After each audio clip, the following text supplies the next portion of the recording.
Luna and the CMC Bar Buddies by Jinzu. I just can't believe we finally got our marks today, Apple Bloom shouted excitedly, punching the air and shaking the wagon she was riding in. I know, right? Sweetie Belle smiled from next to Apple Bloom. I keep expecting to wake up and find out it was all just a dream. It's really about time we got them too. I was thinking we were never going to get them, Scootaloo joked. It was almost time for the sunset. Scootaloo, Sweetie Belle and Apple Bloom had spent the last few hours at their own cute Sonara and were thoroughly partied out. They told their sisters they needed some air and time to take it all in, and their sisters told them to be back at Scootaloo's house by morning, after which Rainbow would bring the other two fillies home. So Scootaloo had hitched the old wagon they used to a scooter, and the three had taken off into the quickly oncoming night. They hadn't decided to go anywhere specifically, electing to just follow Scootaloo wherever she took them. Scootaloo elected to aimlessly wander around Ponyville. I still can't believe our sisters are just letting us stay out all night too, Apple Bloom shouted again. Well, I can kinda see why, hummed Sweetie Belle. They all know that getting our marks is a life-changing event, and that we probably just want to spend the night together to kinda let it sink in, and plan out our future together. I mean, I've never heard of three ponies getting roughly the same mark at the same time before. The last time a bunch of ponies got their marks at the same time, they became the elements of harmony, so we're probably pretty special too. Right, replied Scootaloo, and I mean, what trouble are we going to get into? We're still too young to drink, and I haven't crashed my scooter in like a week and a half. Apple Bloom and Sweetie Belle exchanged worried glances. I wonder if... Scootaloo started, but then suddenly hit the brakes and gasped. Is that Princess Luna? Apple Bloom and Sweetie Belle both let out a loud gasp as they saw what Scootaloo saw. The Princess of the Night was indeed there, stumbling out an outhouse next to Ponyville's premier bar and grill. And is she drunk? Questioned Apple Bloom. Unfortunately for them, it sounds like Luna heard Apple Bloom say that. She turned to face them and paused, squinting her eyes so she could attempt to recognize the ponies in front of her. Cutie Mark Crusaders! Luna got on two legs, shouting in her royal Canterlot voice. Come hither for 1,000 conquering cheers as we commemorate the turning of age. Yes she is, Sweetie Belle responded dryly. The Cutie Mark Crusaders figured hanging out with an obviously inebriated adult was probably not the smartest choice, but considering that adult was a princess and had given them a direct order, they cautiously trotted over to Luna. Your Rainbow Dash hath informed me of this establishment, Luna boomed. She said it was a great place to hang out and chillax. Scootaloo suppressed a snort. We wish to commemorate your momentous achievements in dismantling the trials put ahead of you, and thus... Luna contained as the CMC reached her. You shall follow thusly as we celebrate the turning of age. Luna landed back on all fours and marched regally into the bar, leaving three confused and slightly scared fillies. Is she asking us to drink with her? Sweetie Belle finally managed after a few moments. Because if so, I don't think this is really a good idea. I agree, Apple Bloom shuddered. I once broke into the Apple family cider store and got a little tipsy. I don't think I've ever seen Applejack as angry as she was when I stumbled into her room instead of mine by accident. But we were invited by an actual princess, Scootaloo reasoned. It's not like we can just ignore that. And besides, if Luna is actually willing to get us drinks, we can just have a few and head home. Rainbow Dash is watching over me tonight, and I can probably worm my way out of trouble with her. Especially considering Luna is here on her recommendation, and we can stop after a few glasses or cups or whatever. The other two Crusaders didn't look too convinced, but agreed to follow Scootaloo inside. The bar itself didn't look too interesting. There was a bartender behind his bar on the right, and there were some circular tables with bar stools scattered about. And on the left wall there were a couple of booths, several occupied by stones and mares of different levels of inebriation. In the far corner there was one round booth where they spotted Princess Luna, who waved them over excitedly. The fillies all clambered into the round booth next to Luna. Scootaloo sat immediately to Luna's right, then Apple Bloom, and finally Sweetie Belle. Luna waved over to the bartender, who froze in place as he spotted 3 fillies. "Another round!" Luna boomed. "Of course, Princess," the waiter responded smartly. He turned to the Crusaders. "And what for the 3 of you?" "Another round for them too, it is their trial day!" Luna shouted with glee. Princess, we aren't allowed to serve alcohol to minors," the bartender nervously stated. "You deny them victory on their day of passing their trials and disobey a princess? I could have you gelded for less," Luna yelled, suddenly enraged. "Another round, good sir!" The bartender swallowed nervously, and upon getting apologetic smiles from the fillies, returned to the bar. Several bargoers decided now would be a great time to leave, to not get affiliated with the oncoming crimes. "And bring back more of these fries!" Princess Luna?" Sweetie Belle stated nervously. "He's kind of right, we're too young to drink." "Bull scutter!" shouted Luna in response. "What? Utter Tommy rot!" Luna bellowed. The Crusaders wondered if she was just making up phrases now. "Back in my time when a pony received their mark, they would show their coming of age in a duel. If more than one mark was received on that day, those ponies would all be dropped in the woods and forced to defeat a beak such as a manticore or timber wolf, and then they would drink to celebrate." Luna's voice finally dropped. "Only problem is my dearest sister told me it's improper to throw ponies to wild animals, especially children. Something about mortality rates being too high." Both the stories and the princess's random tone shift had the fillies' jaws hitting the floor. "But we can still drink!" Luna shouted again. The bartender came back with a tray of 4 mugs. The bartender came back with a tray with 4 mugs of cider on it, as well as a basket of fries. He passed a mug to each pony, then placed the basket in the middle of the table. He awkwardly shuffled off, looking around nervously. There was a veritable silence. The fillies looked around awkwardly, unsure of what to do. They were interrupted by Luna banging a hoof down on the table, lifting her mug with her magic. "To the Cutie Mark Crusaders!" she grinned. Sweetie lifted her mug and magic as the other 2 fillies managed with just their hooves. They all clinked their mugs together and with a final nervous look shared among the 3 of them took a sip. It was warm and had a sort of unfamiliar feeling none of the Crusaders could put to words. They set their mugs on the table and looked at Luna, who had already downed her mug and was searching for the little ketchup cup to go with their fries. There was unfortunately no ketchup cup, truly a high crime amongst pony kind.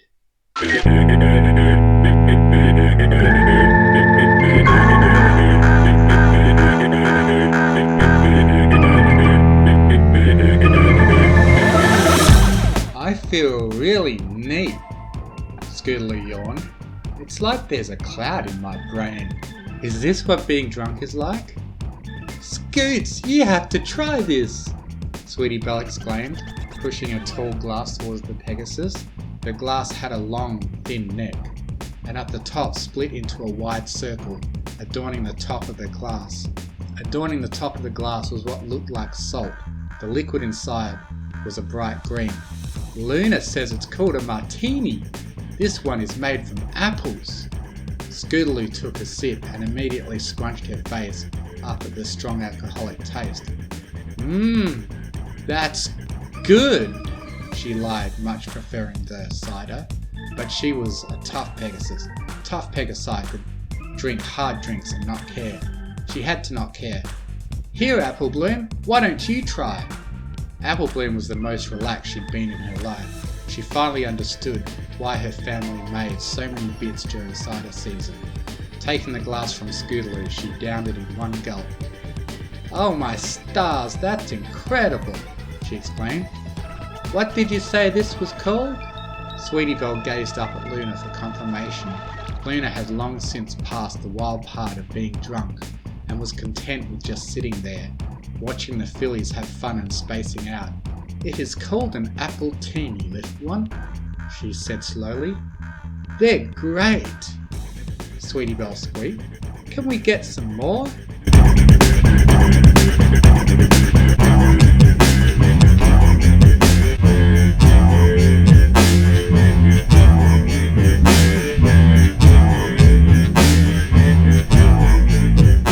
And that's why I think that we should reduce the party tax and maybe invest in more long-term ideologies, Sweetie Belle hiccuped.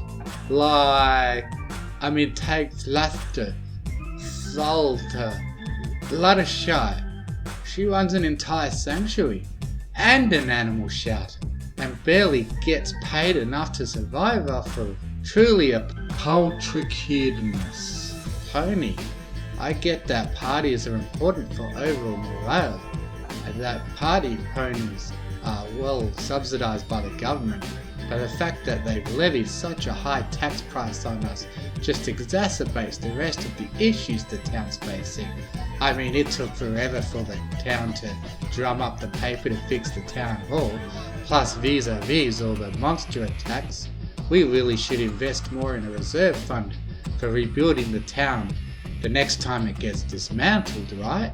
Luna nodded thoughtfully at the filly's tangent. Apple Bloom's mind was currently on another planet. Scoodly just stared at her unicorn friend without comprehension. Sweetie Belle, I know you like big words, but I didn't understand a thing you just said. Scoodly drooled. Sweetie Belle flopped onto the table, laying her forelegs and head down flat against. Pinkie Pie gets paid too much and it's causing problems for the rest of the town. "Oh, okay," Scoodly responded, wiping her mouth and taking another drink from her mug. She'd lost track of how many times it had been refilled. She stopped counting after 3. Apple Bloom peered blearily around the table and gazed at the 7 empty ketchup cup. How was she supposed to cure her alcohol-induced cravings with the sweet potatoey wonder of French fries without any ketchup? But she wasn't at the end of the table, so she couldn't just get out. Her mind pondered this deep question for Celestia knows how long, before simply sliding down her seat and flopping to the floor under the table. She headed for the side bar, where one got the sweet ketchupy delight, and ended up stumbling straight into it.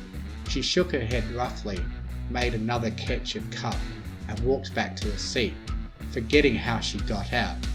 She walked roughly over Sweetie Belle's body, trying not to step on her. Sweetie Belle squeaked when Apple Bloom failed. "I got us more catsup, girls," she announced proudly. Scoodly turned her head and looked at Apple Bloom with glassed over eyes. "AB, your ketchup is yellow."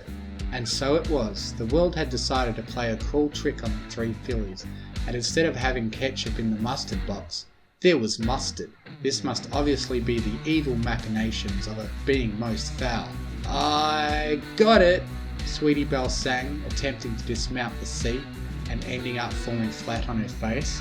She let out a small oof and laid there a few seconds, trying to remember what happened. When she did, she walked over to the side bar and magically put some ketchup in a small plastic cup. Walking very slowly, she made it back to the table and tried to set it down next to the fries. Instead, she set it down at the edge of the table between Scootaloo and Apple Bloom. "You know what really bugs me though?" Scootaloo started. "Birds. Are they even real? They're weird, not Pegasi thingies that can fly with their wings, and they sing better than I do. That's not fair." Scootaloo slammed her hoof down on the table with a sniff. "At least I can dance better." Sweetie Belle stood up, ambled over Apple Bloom, and tried to wrap her Pegasus friend in a hug, but only managed to grab her left forehoof and fall in her lap, gently poking Scootaloo in the stomach with her horn. "Ow!" Sweetie complained. despite not having felt pain at all. Apple Bloom, in the meantime, had matched eyes with Princess Luna and challenged her to a hoof wrestle. Her pride as an earth pony and as an apple was on the line. She couldn't bow down in the face of adversity. Apple Bloom linked hooves with the princess, and upon calling go, had obliterated her. Failing to hear any actual cheers, Apple Bloom mimicked some. It was a good, well-earned victory. She could take this story home and regale her eventual grandchildren with the tale of the time she beat a princess in a hoof wrestle. Scootaloo wondered how this unicorn had ended up in her lap.